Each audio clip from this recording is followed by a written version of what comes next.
பாருங்க, குட்டி தக்காளி செடி வந்திருக்கு. மணி பிளான்ட்டில் வந்திருக்கு. மணி பிளான்ட்டே இப்போ தாங்க தழைஞ்சிருக்கு. காஞ்சு போய் ஒரு மாதிரியாக இருந்துச்சு. மழை பெஞ்சனுமே அப்படியே க்ரோத்து இன்க்ரீஸ் ஆகுது. அதுலேயே ஒரு குட்டி தக்காளி செடி முளைச்சிருக்குங்க. இங்கே பாருங்கள், பூவெல்லாம் அழகாக இருக்குது. நான் இது காஞ்சு போயிடும்னு தான் நினச்சேன்.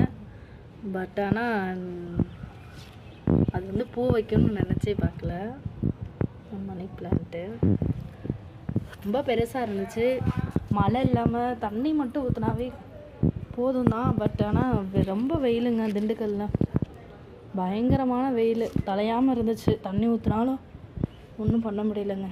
மழை பெஞ்சதுமே இப்போ தான் தலைய ஆரம்பிக்குது. எனக்கு நீண்ட நாள் கனவுங்க. மணி பிளான்ட் வளர்க்குறதுனால எனக்கு ரொம்ப பிடிக்கும்.